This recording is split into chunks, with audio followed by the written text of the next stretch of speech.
A very good afternoon to all of you. Greetings for the day. I'm Sayukta from All About Skin Wellbeing, and I'm sure all of you must be keeping really good. We all know taking good care of our skin is important for more than just our appearance. चूंकि skin हमारी largest organ है हमारे body का, तो ऐसे में skin जो है बहुत इंपॉर्टेंट हो जाता है कि हम उसका यानी हमारी स्किन का टेक केयर करें। हमारी ओवरऑल हेल्थ कैसी है ये पता चलता है कई बार हमारी स्किन को देखकर। लेकिन फंगल इन्फेक्शन एक ऐसी चीज है जो कई बार हमारे स्किन को, हमारे नेल्स को अफेक्ट कर सकती है या स्कैल्प को भी। फंगल इन्फेक्शन माइकोसिस भी इसे कहते हैं। ये फंगस से, ईस्ट या मोल्ड इससे होता है। और ये दिखने में जो है कई बार लाल रैश की तरह होता है और बहुत ज्यादा इचिंग, बहुत ज्यादा खुजली भी इसमें होती है। तो इसी पर आज हम बात करने जा रहे हैं और इस पर बात करने के लिए हमारे साथ मौजूद है डॉक्टर सुमित अग्रवाल, नांदेड़ से, महाराष्ट्र से हमारे साथ जुड़े हैं। And today he'll enlighten us on the topic of fungal infection. Doctor Sumit Agarwal MBBS हैं, DDBL हैं, डर्मेटोलॉजिस्ट, कॉस्मेटोलॉजिस्ट, ट्राइकोलॉजिस्ट हैं और currently Kaya skin hair and laser clinic में प्रैक्टिस कर रहे हैं। 9 से भी ज्यादा सालों का उन्हें एक्सपीरियंस है and he offers patient friendly scientific advice to the problems while maintaining the highest professional and ethical values. बहुत बहुत स्वागत है आपका doctor Sumit Agarwal. Thank you so much. Doctor, आज हम फंगल इन्फेक्शन पर बात करने जा रहे हैं और जब ये जो ट्रांजिशन वाला वेदर होता है, ठंड जा रही है, गर्मी आ रही है, बारिश जा रहा है, फिर ठंड आएगी, उससे पहले बहुत ज्यादा पसीना कई लोगों को आता है और कई बार फंगल इन्फेक्शन के केसेस बहुत आम हो जाते हैं ऐसे में।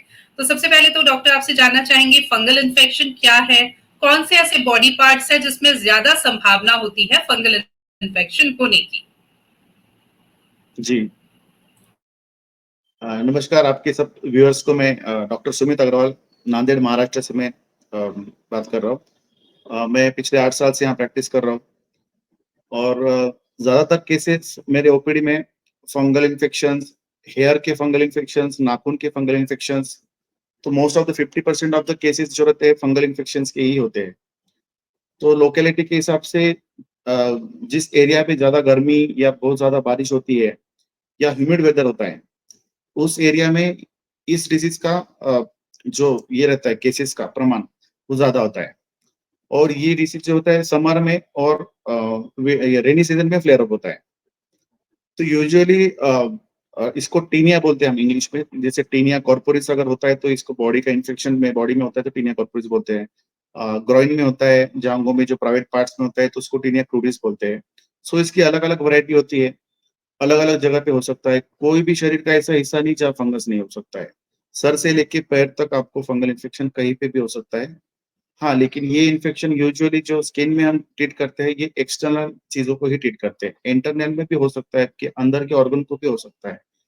लेकिन हम आज जो बाहरी स्किन का फंगल इन्फेक्शन है उसके बारे में डिस्कस करेंगे, क्योंकि इसका प्रमाण ज्यादा दिखाई देता है। अंदरूनी फंगल इन्फेक्शन जो पेशेंट को बहुत ज्यादा इम्यूनिटी डाउन है या कोई बड़ी बीमारी है, जैसे बहुत शुगर है या कोई कैंसरस कंडीशन है या पेशेंट कोई स्टेरॉइड्स के ऊपर मेडिसिन चल रहा है इसके, तो उन लोगों को अंदरूनी फंगल इन्फेक्शन भी हो सकता है। तो फंगल इन्फेक्शन में जो होने का जो मेन मुख्य रीजन है ये है कि एक्सेसिव स्वेटिंग। अगर कोई किसी व्यक्ति को बहुत ज्यादा पसीना आता है या वो कोई ऐसा काम करते हैं जहाँ पे उनको स्वेटिंग बहुत ज्यादा है या फिर वेंटिलेशन नहीं है उस जगह पे, या पेशेंट को मजबूरी ऐसी होती है कि जैसे पानी का कुछ जैसे अभाव होता है तो वो ठीक से क्लीन नहीं कर पाते जगहों को, अपने अंगों को, या ठीक से नहा नहीं पाते, तो उन लोगों में ये ज्यादा दिखाई देता है ये बीमारी। और फंगल इन्फेक्शन में जैसा है कि आप अगर इसके रीजन, मेन मुख्य रीजन आपको मैं 4 ही बताता हूँ। सबसे ज्यादा एक्सेसिव स्वेटिंग, फिर सेकंड है आपको जैसे टाइट कपड़े या एक जींस कपड़े बोल सकते हैं, या बहुत ज्यादा तंग कपड़े पहनने से भी हो सकता है। अनहाइजीनिक लोगों में ज्यादा होता है ये बीमारी। अगर आप ठीक से नहा रहे 2 टाइम तो ये बीमारी आपको 90% चांसेस है आपको नहीं होगा। अगर आप थोड़ा सा आनाकानी कर रहे हैं हाइजीन के अंदर, आपकी जो प्राइवेट पार्ट्स है या कुछ जो अंदरूनी अंदर अंग है उसको अगर आप ठीक से क्लीन नहीं कर रहे हो या ड्राई नहीं कर रहे हो नहाने के बाद, तो ये बीमारी होने के चांसेस आपके बढ़ जाते हैं। या किसी आपके अ, आसपास के किसी लोगों में या फैमिली मेंबर में किसी को फंगल इन्फेक्शन है और अगर आप कितने भी हाइजीन रखते हैं, तो ये आपको हो सकता है। तो आपके आसपास के लोगों को भी फंगल इन्फेक्शन नहीं होना चाहिए, इसके लिए आपको उनको भी इलाज कराना ज़रूरी है। या तो फिर आपको सारे लोगों को फैमिली में हो सकता है। इसका जो इलाज है, इसके बारे में भी हम डिस्कस करेंगे। अब अगर आप इजाज़त देंगे तो मैं इस इलाज के बारे में भी डिस्कस कर सकते हैं अभी। तो फंगल इन्फेक्शन में जो होता है, इसका कोर्स लेना बिल्कुल बहुत डॉक्टर, इलाज इम्पोर्टेंट है। पर हम जी, बिल्कुल डॉक्टर, इलाज जी, पर भी हम बात करेंगे, लेकिन चूँकि आपने बहुत अच्छे से बताया कि किस तरह से पर्सनल हाइजीन एक बहुत इम्पोर्टेंट रोल प्ले करता है। अगर पर्सनल हाइजीन नहीं रखते हैं या आस-पड़ोस में किसी फंगल है, चांसेस बढ़ जाते हैं। को इन्फेक्शन है डॉक्टर, तो दूसरे जो फैमिली मेंबर्स हैं या जो उनके टच में ज़्यादा रहते हैं, वो किस तरह की एहतियात बरत सकते हैं? क्या हो सकते हैं? प्रिवेंशन ही किसी को पसी ज़्यादा है, बहुत अ, प्रिवेंशन में जी, प्रिवेंशन से ये बीमारी रोकी जा सकती है पूरी तरह से। तो इसमें ऐसा है कि अगर आप इन्फेक्टेड हो चुके हो, तो भी आपको प्रिवेंशन से आपको इसको ठीक कर सकते हो या किसी और को होने से रोक सकते हो। इसमें प्रिवेंशन के तौर पर फर्स्ट है आपको पर्सनल हाइजीन में आपको आता है कि आपको 2 टाइम नहाना ज़रूरी है इसके अंदर। आपको अगर बीमारी हो चुकी है, तो 2 टाइम नहाना कंपल्सरी है। आपके कपड़े आपको हॉट वाटर में वॉश करना ज़रूरी है। अगर आप कोल्ड वाटर में या नॉर्मल वाटर में वॉश करते हैं, तो आपकी बॉडी से तो मेडिसिन से फंगस ठीक हो जाएगी, लेकिन आपके कपड़ों में से या आपके बेडशीट्स वगैरह में से वो फंगस पूरी तरह नहीं जाएगी। इसलिए you have to like very particular कि आपकी जो सारे बेडशीट्स, आपके टॉवेल्स, आपके जितने भी फोमाइट्स है, आपकी जो सारी चीज़ें हैं, टॉवेल से लेके तकिया, आपका जो अम, इनर गारमेंट्स है, आपके सारे एक्सटर्नल कपड़े भी है, आपको हॉट वाटर में अलग से वॉश करना ज़रूरी है। अगर आपके इन्फेक्टेड कपड़े अगर आप किसी जिसको संक्रमित नहीं हुआ है, उसके साथ अगर कपड़े वॉशिंग मशीन में वॉश सोक कर रखते हैं, तो उनको ज़्यादा होते हैं। So it is very important for you to make sure you are both in a set cells and putting all the clothes in some like after washing आप कपड़े अपने धूप में सुखाना ज़रूरी है। अदरवाइज़ आपके कपड़ों में अगर थोड़ा बहुत भी मॉइस्चर है, अगर आप इसे सुखाते नहीं हैं, उसको कैसे आपको डस्ट इन्फेक्शन हो सकता है। और आपको थोड़ा-सा आपकी जो चीज़ें होती है जैसे बेडशीट है, ये आपको सेपरेट यूज़ करना चाहिए। आपका जो उनका जो ये चीज़ें वगैरह है, इसको भी आपको अलग यूज़ करना चाहिए। अदरवाइज़ आपके साथ जो बेड शेयर करते हैं, आपके फैमिली मेंबर्स को भी ये इन्फेक्शन अ, बिना टच करे भी हो सकता है, अगर आप आपके साथ वो सेम बेड पे रहते हैं तो।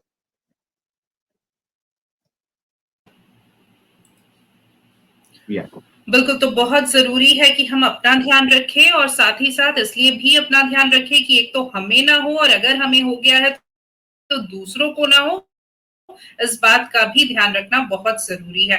डॉक्टर, एक बहुत आम प्रैक्टिस है हमारी सोसाइटी में एंड आई एम श्योर आप भी ऐसे पेशेंट से रोज 2-4 होते होंगे कि मान लीजिए फंगल इन्फेक्शन हुआ या हमें नहीं पता फंगल इन्फेक्शन है या कुछ और है, हम सबसे पहले ओवर द काउंटर मेडिकेशन के लिए चले जाते हैं। कोई एंटी एलर्जेंट ले लिया, एंटी फंगल क्रीम ले लिया, टॉपिकल एप्लीकेशंस बहुत कॉमन है ओवर द काउंटर।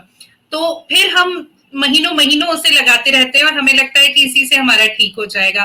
डॉक्टर के पास हम तब पहुंचते हैं जब वो बहुत कंडीशन जो है वर्सन हो जाती है। फंगल इन्फेक्शन के केसेस में तो बहुत होता है कि हमने टॉपिकल एप्लीकेशन लगाया, हमें ऊपर से लगा कि अरे ये तो ठीक हो गया, लेकिन बाद में समझ में आता है क्योंकि बार बार फंगल इन्फेक्शन होने लगता है।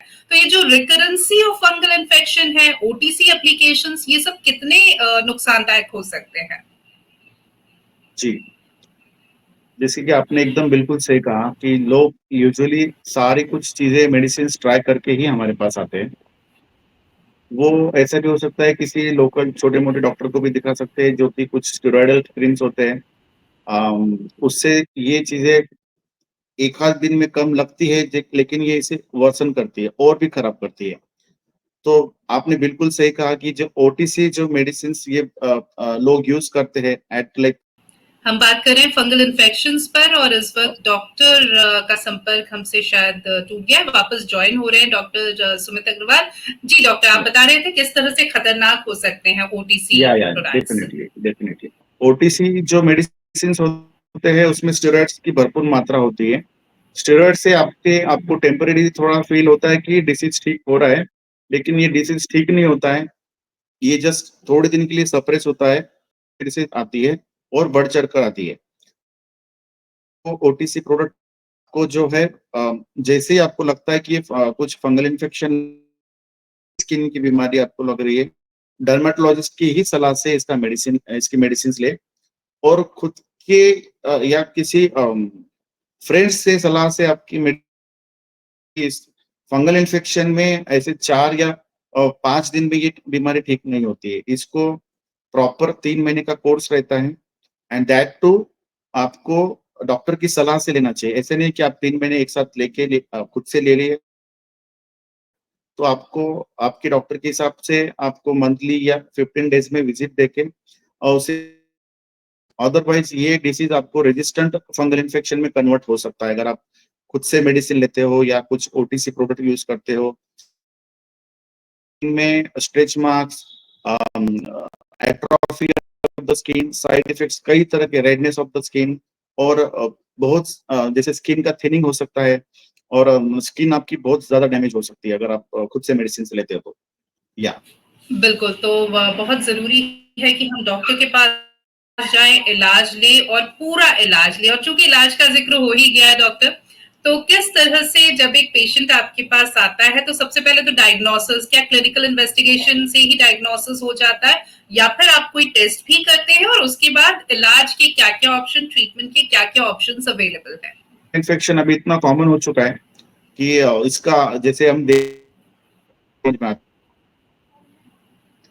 या कहीं पे अन्य जगह पे भी होता है, तो फंगल इन्फेक्शन तो की टेस्ट की कोई जरूरत होती नहीं है वैसे, लेकिन फिर भी कैल्शियम हाइड्रोक्साइड माउंटिंग करते हैं, माउंटिंग कहते हैं, या कुछ स्क्रैपिंग लेके स्किन का जांच करके टुकड़ा लेके हम उसको लैब में टेस्ट करा के उसका फंगल इन्फेक्शन कंफर्म करते हैं। लेकिन 90% केसेस में उसकी कोई जरूरत नहीं होती है, क्योंकि फंगल इन्फेक्शन इतना क्लियरली विजिबल होता है और क्लिनिकली ही उसका डायग्नोसिस हो जाता है। सिग्निफिकेंट चेंजेस आते नहीं है इसमें। सो ब्लड टेस्ट भी, ओनली थिंग इज शुगर, अगर पेशेंट को कोई डायबिटीज या कोई और मेडिसिन चालू है तो we have to see if it is like आपकी शुगर लेवल की मात्रा सही है। अगर आपकी शुगर मात्रा ज्यादा है या कोई आपको हार्ट की बीमारी है तो इसमें मेडिसिन कुछ इंट्रैक्शन होते हैं जो शुगर और हार्ट पेशेंट में, कुछ एंटी फंगल मेडिसिन आपको डॉक्टर की सलाह से लेनी चाहिए, अदरवाइज ये हार्ट पे अफेक्ट करती है डेफिनेटली। और इन्वेस्टिगेशन की रही बात, इन्वेस्टिगेशन एज सच बहुत ज्यादा नहीं होते फंगल इन्फेक्शन में। You can directly start the treatment from day 1, and इसके ऐसे मेडिसिन में टैबलेट्स, कुछ एंटी हिस्टामिन्स भी होते हैं जिससे इचिंग कम हो और आपको थोड़ा सा रिलैक्सिंग और थोड़ा सा सेडेशन फील हो, एंड कुछ क्रीम्स एंड सोप्स और पाउडर्स भी होते हैं इसमें, एंटी एक्ट एज एंटी पर्सपिरेंट, छुटकारा मिलेगा पाउडर से। सोप्स जो होते हैं, साबुन, साबुन आपकी पर्सनल सोप हम एडवाइस करते हैं, तो सोप से भी आपका इसमें बहुत ज्यादा रोल है सोप का भी, एंड कुछ क्रीम्स एंड कुछ टैबलेट्स होते हैं। सो ये combination of this multi treatment जो होता है इसमें, multi approach treatment, what you call treatment ही काम होती है, आप कोई सिंगल क्रीम या सिंगल नहीं कर सकते। मल्टी अप्रोच ट्रीटमेंट ही काम करती है और तभी बेहतर रिजल्ट्स मिलते हैं। आपने इससे पहले बताया था डॉक्टर अग्रवाल कि लंबा चलता है, 4 दिन में ठीक हो जाएगा फंगल इन्फेक्शन, ऐसा नहीं है। लेकिन अगेन हम बात कर रहे थे हमारे सोसाइटी के लोगों की, और एक और बहुत कॉमन टेंडेंसी है कि हमें लगता है कि 4-5 दिन या बहुत हुआ तो 1 हफ्ता बहुत है, और हम दवाइयां लेते तो है शुरू में पूरे उत्साह के साथ, लेकिन जैसे ही हमें लगता है कि थोड़ा जो सिम्टम्स है वो कम हुए हैं तो हम दवाई लेना छोड़ देते हैं, हमें लगता है ये ठीक हो गया। प्रिस्क्रिप्शन हमारे पास है, फिर से अगर सिम्टम्स होते हैं तो हम वही प्रिस्क्रिप्शन फिर से लेके केमिस्ट शॉप चले जाते हैं, दवाइयां ले आते हैं, हमें लगता है कि डॉक्टर ने भी तो यही दिया था, हमें ही तो दिया है, तो हम कुछ बुरा नहीं कर रहे हैं इसमें। ये जो एक टेंडेंसी है सोसाइटी में, ये क्या ठीक है, ऐसा किया जा सकता है या फिर बहुत जरूरी है कि हम ट्रीटमेंट को कंप्लीट करें? डेफिनेटली फंगल इन्फेक्शन लोगों को लगता है कि खुद से मेडिसिन लेने से वही तो मेडिसिन बार बार रिपीट करते हैं डॉक्टर्स, तो खुद से मेडिसिन लेने में क्या जैसे लोगों को कॉमनली लगता है। लेकिन क्या होता है फंगल इन्फेक्शन में अगर आप खुद से मेडिसिन लेते हैं तो आपको दिखाई देता है कि आप मेडिसिन का फंगस को रेजिस्टेंट क्रिएट होता है। फंगल इन्फेक्शन जो होता है, सेम मेडिसिन रिपीट करते हैं अगर बार-बार, तो फंगस को आदत पड़ जाती है उस मेडिसिन्स की और वो फंगस उस दवाई वो फंगस पे काम नहीं करती है बाद में। इसलिए आपको ज़रूरी है कि डॉक्टर की सलाह से हर महीने उनकी जाँच कराएँ, फिर मेडिसिन लें। खुद से मेडिसिन या लेना या बीच में ही कम हो गया इसलिए आपको लगता है कि अब चट्टा पूरी तरह से गायब हो चुका है, आप मेडिसिन रोक सकते हैं, फिर आपको लगता है कि फिर से आने के बाद फिर से शुरू करेंगे। So that is the worst thing to do in this fungal infection. इसमें आपको बार-बार ऐसे इनकम्प्लीट ट्रीटमेंट लेने से रेज़िस्टेंट फंगल इन्फेक्शन हो सकता है। रेज़िस्टेंट फंगल इन्फेक्शन होने के बाद जो मेडिसिन आपको पहले काम कर रहे थे, अभी वो आगे काम करेंगे कि नहीं, इसकी कोई गारंटी नहीं दे सकता है आगे चल के। इसीलिए पहले ही कोर्स में आपको पहले ही दिन से आपको डॉक्टर की सलाह से ही मेडिसिन लेना है और डॉक्टर की सलाह से ही मेडिसिन को रोकना है। आप खुद के हिसाब से या खुद के ट्रीटमेंट देखकर आपको लगता है कि अब आपको मेडिसिन की ज़रूरत नहीं है और आप बंद करते हैं, तो बाद में फिर आपको ये मेडिसिन काम नहीं करेगी। बिल्कुल, ये बहुत महत्वपूर्ण बात है जो डॉक्टर ने कही है और ऐसे में इस बात का ध्यान रखना बहुत ज़रूरी है कि सबसे पहले तो हम ट्रीटमेंट एक डॉक्टर से करें। परेशानी है तो उस परेशानी का हल भी है, लेकिन उसके लिए आपको सही व्यक्ति के पास जाना पड़ेगा और इस केस में फंगल इन्फेक्शन के केस में वो सही व्यक्ति एक क्वालिफाइड डर्मेटोलॉजिस्ट है। Again qualified dermatologist. और उससे भी ज्यादा जरूरी बात कि ट्रीटमेंट जैसा जैसा डॉक्टर ने बोला है उन पर ट्रस्ट कीजिए, वैसे ही करवाइए और ट्रीटमेंट पूरा कीजिए, क्योंकि आजकल रेजिस्टेंस के केसेस बहुत बढ़ गए हैं और बार बार रीअकरेंस होता है फंगल इन्फेक्शन का। तो डॉक्टर इस पर भी हम चाहेंगे आप थोड़ा सा प्रकाश डालिए। जो रीअकरेंस ऑफ फंगल इन्फेक्शन है, एक बार जिसे हुआ उसे बार बार होता रहता है और मान लीजिए पहले सिर्फ एक रेस्ट्रिक्टेड एरिया में था, अब वो बॉडी के अलग अलग पार्ट्स में होता है। और ऑफ कोर्स ये, क्योंकि जैसा आपने शुरू में बताया कि बहुत कंटेजियस है, एक व्यक्ति से दूसरे को होने के चांसेस बहुत हैं, तो ऐसे में ये आपके लिए तो खतरनाक है ही, आपके आस पड़ोसी आपके परिवार के लिए भी खतरनाक है। तो उस पर हम चाहेंगे आप थोड़ा प्रकाश डालें। या आप अगर इजाज़त दें तो मैं कुछ पिक्चर दिखाना चाहूँगा आपको। जैसे आप मेरे बिल्कुल। पास ये फंगल के कुछ पेशेंट के पिक्चर्स हैं। आप इसमें अगर ठीक से देख पाते हैं तो पेशेंट को आप देख सकते हैं कि इस फ़ोटो में पीठ पर फंगल इन्फेक्शन हुआ है और कुछ जी। पेशेंट्स हैं मेरे पास जिनको ये नाखून में फंगल इन्फेक्शन हुआ है। अगर आप देख सकते हैं तो जिन हाँ हाँ पेशेंट्स जी, के दिखाई दे जैसे रहा हाँ, जिन पेशेंट्स को जैसे दिन भर पानी में काम करते या कुछ किचन में काम करते लेडीज़ या कुछ जो खेत में काम करते, उन लोगों को नाखून में भी फंगल का इन्फेक्शन होता है। तो इन चीज़ों में 3 से 6 महीना भी ट्रीटमेंट लग सकता है, क्योंकि नाखून जो है हार्ड टिश्यू है, इसमें आप 1 या 2 महीने में नहीं ठीक होता है। कुछ और भी बॉडी पार्ट्स के फंगल इन्फेक्शन होते हैं, जैसे आप ये देख सकते हैं कि ये जो आप देख सकते हैं इसको कि जो प्राइवेट पार्ट्स होते हैं, साइड का पोर्शन है, ये फेस का इन्फेक्शन है। ये आप देख सकते हैं कि अंडर आर्म के अंदर भी ये इन्फेक्शन होता है। अगर आप देख सकते हैं ये फ़ोटो, तो इसमें आप देख सकते हैं कि ये जो एरिया है पूरा, ये जो हेयरी एरिया है, तो इसमें भी आपको इन्फेक्शन हो सकता है। ये कोई भी बॉडी पार्ट छूटता नहीं है इसमें। आपको ये इन्फेक्शन जो होता है, हर अलग-अलग पेशेंट में अलग-अलग टाइप का दिखाई दे सकता है। तो किस पेशेंट में रेडनेस होता है, किसी पेशेंट में ब्लैकिंग होता है, किस पेशेंट में ड्राई फंगल इन्फेक्शन होता है, किस पेशेंट्स में ऐसे वेट पानी छूटता है फंगल इन्फेक्शन में। किसी पेशेंट्स को आप देख सकते हैं कि यहाँ पे ड्राई टाइप का फंगल इन्फेक्शन है, आपको ये एक्जिमा से कंफ्यूज हो सकता है। आप ये पेशेंट अगर आप है। देखेंगे इनको लेग्स में हुआ है, सो कुछ डॉक्टर्स इसको एक्जिमा बोल के भी ट्रीटमेंट करते हैं, but this is not eczema, this is a fungal infection. So आप देख सकते हैं कि ये फंगल इन्फेक्शन जो होता है, दिखाने का मकसद ये था फ़ोटोज़ में कि ये आपको लग सकता है कि ये एक्जिमा है या फंगल इन्फेक्शन है या जनरलाइज़्ड ड्राइनेस है। तो फंगल इन्फेक्शन का हुँ। ऐसा कोई पर्टिकुलर चीज़ नहीं है, ये आपको डॉक्टर ही बता पाएँगे। दूसरी बात, फंगल इन्फेक्शन आपको जब होता है, तब आप डॉक्टर के पास मेडिसिन अप्लाई करने के बाद जाते हैं बहुत सारे या फर्स्ट टाइम जाते हैं, इसके ऊपर आपकी ट्रीटमेंट डिपेंड करती है। अगर आप बहुत सारे कुछ क्रीम्स, मेडिसिन, कुछ टैबलेट खा के आप इनकम्प्लीट ट्रीटमेंट करके बहुत दिनों बाद जाते हैं, तो ट्रीटमेंट करना बहुत मुश्किल होता है because it has become little bit of resistant like. तो मेरे पास कुछ पेशेंट आते हैं जो 5 साल, 10 साल से उनको फंगल इन्फेक्शन हुआ है। In that case it is very difficult to treat such patients. So I would suggest कि आप जितनी जल्दी हो सके उतनी जल्दी आपको ट्रीटमेंट स्टार्ट करना चाहिए। अगर आप डिले करते हैं तो इसका और डिले होता जाएगा ये। सो रेजिस्टेंट फंगल इन्फेक्शन जो होता है, इसमें थोड़ा-सा अलग ट्रीटमेंट होता है। इसमें हम 2 एंटी फंगल ऐड करना पड़ता है हमको क्योंकि 1 एंटी फंगल काम नहीं करेगा। और जो क्रीम का एप्लीकेशन होता है, ये हम यूजुअली नॉर्मल फंगल इन्फेक्शन में 1 बार लगाने को बोलते हैं। रेजिस्टेंट में आपको 2 बार लगाना होता है, 1 बार दिन में और 1 बार रात में। रेजिस्टेंट फंगल इन्फेक्शन में आपको कुछ टाइम में आपको 3 महीने का ट्रीटमेंट लगता है, अदरवाइज़ अगर आपको 3 महीने में थोड़ा बहुत भी आपको वापस आता है 3 महीने के बाद, तो अगेन आपको 3 टू 6 मंथ ट्रीटमेंट चल सकता है। सो आप समझ सकते हैं कि रेजिस्टेंट फंगल इन्फेक्शन में अ, आपकी treatment of line of treatment totally change होती है and it is very difficult to treat even after 6 month. तो ऐसे में ये हमें ही तय करना है कि हमें जल्दी निजात अगर चाहिए इस परेशानी से, तो उसका एक ही हल है कि हम तुरंत डॉक्टर के पास जाए और जो ट्रीटमेंट वो दे रहे हैं उसे पूरा करें, वैसा ही करें जैसा डॉक्टर ने प्रिस्क्राइब किया है। ये बहुत जरूरी है।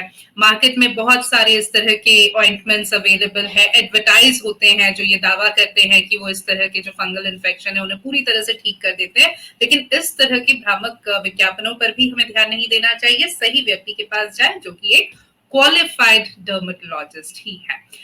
डॉक्टर, फंगल इन्फेक्शन पर हम इतनी बात कर रहे हैं और हमने बताया, शुरू में भी हमने बात की कि फैमिली में कई बार फंगल इन्फेक्शन होता है, तो बहुत ध्यान रखने की जरूरत है। मान लीजिए एक परिवार है जिसमें एक व्यक्ति को फंगल इन्फेक्शन है, तो एक तो आपने कहा कि सबसे पहले तो वो व्यक्ति अपना इलाज कराए, वो सबसे ज्यादा जरूरी है। उसके अलावा जो फैमिली मेंबर्स हैं वो किन बातों का ध्यान रखें कि वो फंगल इन्फेक्शन उन्हें ना हो? या अगर आपकी फैमिली में किसी व्यक्ति को एक भी व्यक्ति को इन्फेक्शन होता है, तो आइडियली उस व्यक्ति को आइसोलेशन में रहना चाहिए। जैसे कि हमने कोविड में देखा था, ये कंटेजियस डिसीज़ है, ये एक-दूसरे से साथ में रहने से भी फैलता है। आप एक-दूसरे की चीज़ें भी यूज़ करने से फैल सकता है। So best thing is to isolate that person who is infected. इससे आपका 50 टू 70% इन्फेक्शन वही कम हो जाता है। आइसोलेशन के बाद में भी घर ऐसी चीज़ है कि आपका 100% एक आइसोलेशन पॉसिबल होता नहीं है।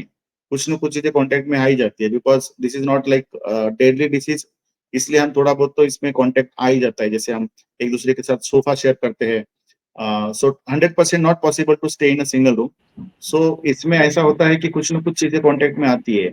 Still I would suggest complete separation of at least in the night time you can sleep separately and beds जो होता है सबसे इम्पोर्टेंट चीज है फंगल इन्फेक्शन में, जो आपकी बेडशीट, जो आपकी चादर होती है, इन्फेक्टेड संक्रमित व्यक्ति की आप अगर बिना हॉट वाटर में वॉश किए गलती से भी एक ही सिंगल यूज में भी आपको फंगल इन्फेक्शन हो सकता है।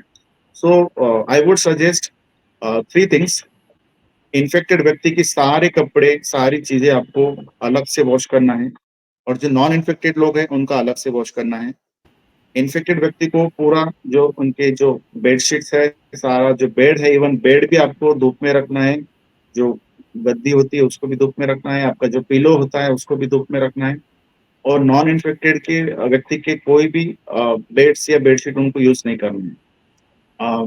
तीसरा है वॉशिंग मशीन में कपड़े वॉश नहीं करना है। अगर आप इन्फेक्टेड व्यक्ति के कपड़े भले ही आप अलग से वॉश कर रहे हो लेकिन वॉशिंग मशीन में वॉश करते हो और फिर आपके कपड़े जो इन्फेक्टेड व्यक्ति नहीं है उनके कपड़े वॉश करते हो, तो फिर वो इन्फेक्शन नॉन इन्फेक्टेड व्यक्ति को भी हो सकता है। तो इसलिए जो इन्फेक्टेड व्यक्ति है, संक्रमित व्यक्ति है, उनके जो कपड़े हैं उसको यूजुअली मैन्युअली हाथों से वॉश करना चाहिए और and that too with hot, उसको रिंस करके धूप में रखना चाहिए।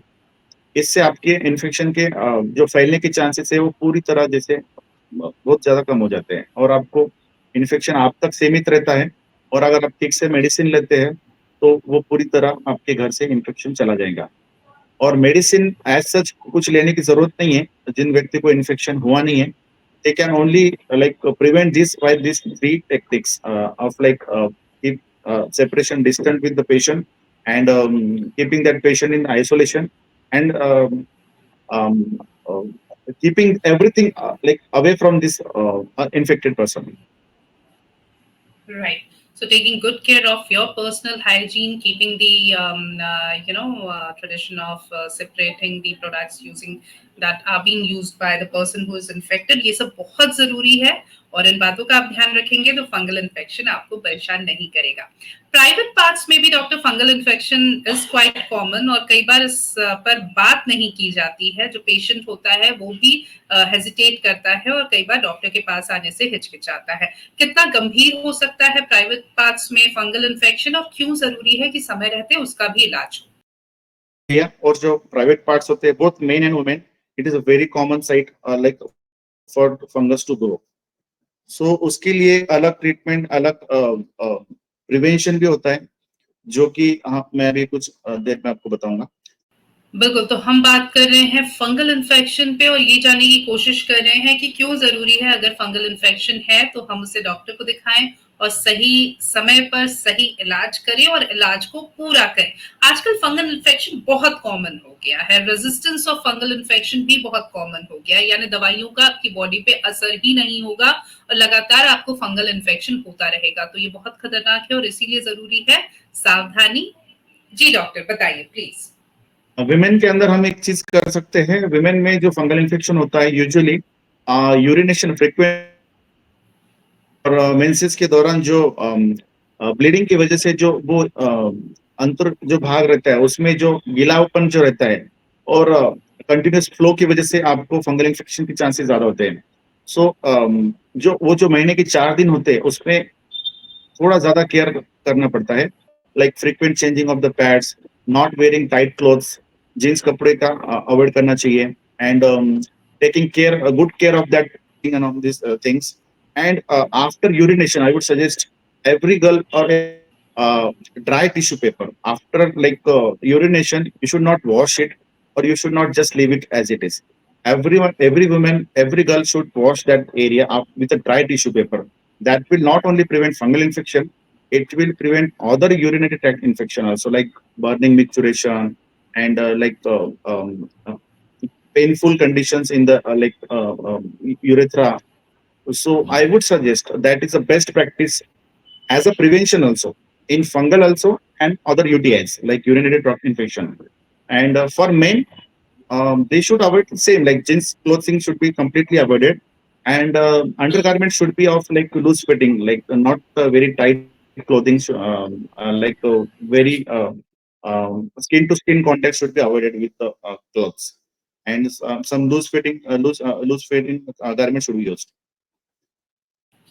बिल्कुल. तो इन चीजों का भी ध्यान रखना चाहिए, और अगर है भले ही प्राइवेट पार्ट्स में है फंगल इन्फेक्शन तो भी डॉक्टर के पास जरूर संपर्क करें. डॉक्टर, कई सवाल हमारे व्यूअर्स के आ रहे हैं, उन्हें हम लेना चाहेंगे. टीना है, उनका सवाल है, can fungal infection be transmitted through sexual contact?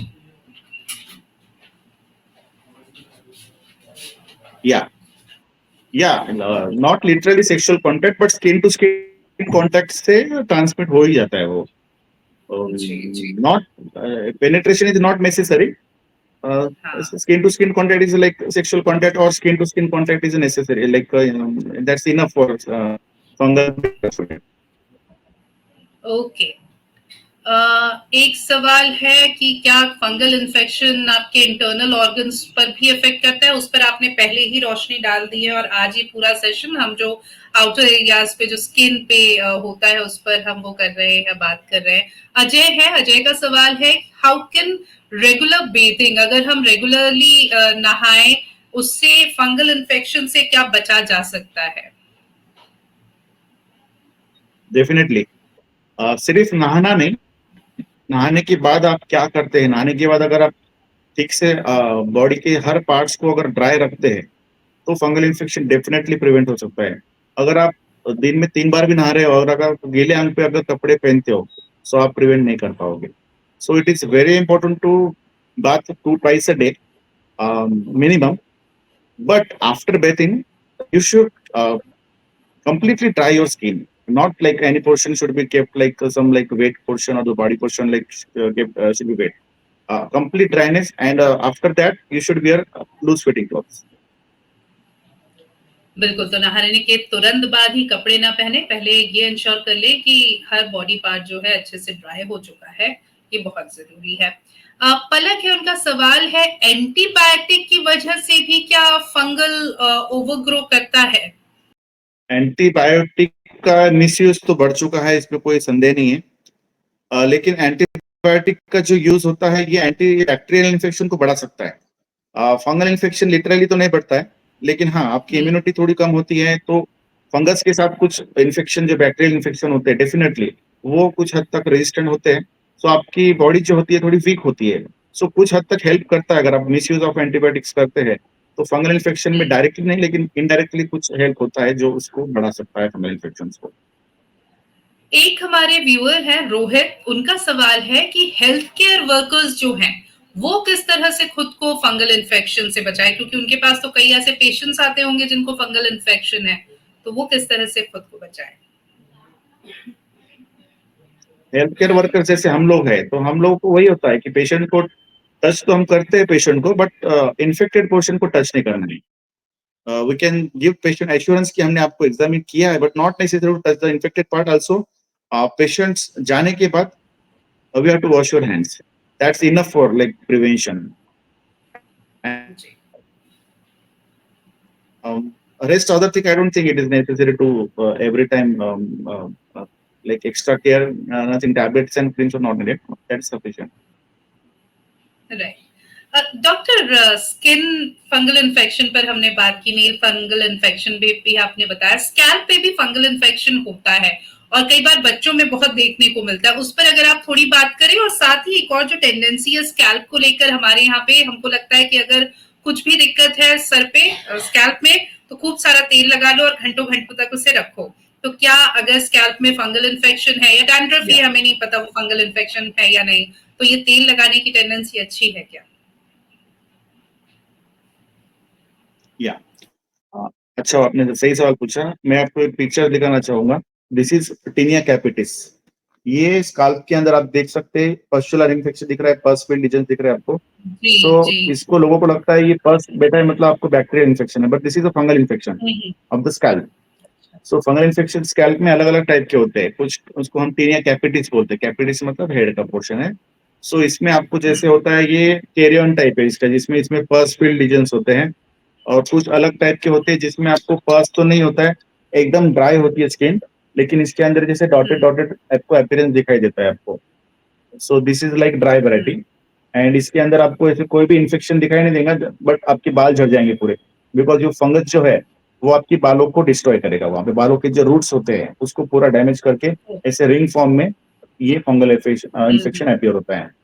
सो इसमें ऐसा होता है कि आपने जैसे पूछा oiling, so dandruff is also a fungal infection basically, और ऑयल उसको बढ़ावा देता है डैंड्रफ को। सो इसमें ऑयल का इस्तेमाल फंगल इन्फेक्शन में नहीं करना चाहिए।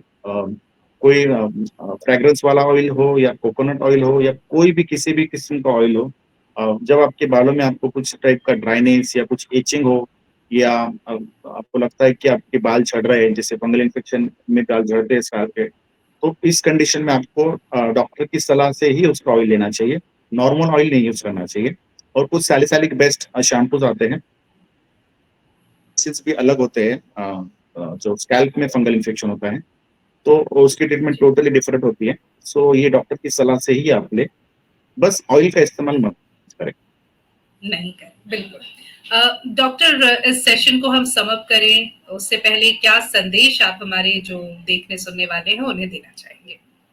अभी जैसे बारिश खत्म होने जा रही है, अभी सर्दियों का मौसम आ रहा है, आपको जैसे बारिश के मौसम जब वेदर चेंज होता है, अक्टूबर हीट जिसे हम कहते हैं, सो इस मौसम में ये फंगल इन्फेक्शन बहुत ज्यादा बढ़ता है। So this is the high time, like we should be like extra careful with the like season जो चेंज हो रहा है, इसमें हमको अच्छे से ठीक से अगर आप पर्सनल हाइजीन रखते हैं, 2 टाइम्स बाथ एवरीवन, इवन आपको इन्फेक्शन नहीं भी है, आप उसको होने नहीं देना चाहते, तो भी आपको 2 times bath and not wearing a tight clothing like jeans clothing. You should like definitely you should avoid. If you are living in a like hot and humid area, you should definitely avoid. And खाने में आपको कुछ चीजें हैं जो खट्टी चीजें होती है और या पोटैटो या ब्रिंजल एग प्लांट होता है, ये चीजें आपको नहीं खाना चाहिए, इसमें आपको तकलीफ हो सकती है. सो आई वुड सजेस्ट बस साफ रहिए, पर्सनल हाइजीन रखिए और खाने में कुछ बाहर की चीजें ना खाएं. बिल्कुल, तो इन बातों का अगर आप ध्यान रखेंगे तो आप प्रिवेंट कर सकते हैं खुद को और अपने आसपास के लोगों को फंगल इन्फेक्शन होने से. और अगर है तो प्लीज एक अच्छे क्वालिफाइड डर्मेटोलॉजिस्ट के पास जाइए, पूरा इलाज लीजिए और सुरक्षित और सेफ रहिए. बहुत बहुत धन्यवाद आपका डॉक्टर सुमित अग्रवाल, बहुत अच्छी जानकारी आपने हमारे साथ साझा की और आगे भी इस तरह के सेशंस हम आपके साथ करते रहेंगे. Thank you so much ma'am, thank you. Thank you, Doctor. And viewers, thank you for your active participation in today's session. For more information and updates on skin health and care, stay connected on our FB page all about skin well-being. We are also available on YouTube, Twitter, and Instagram. Thank you and have a great day ahead. Goodbye.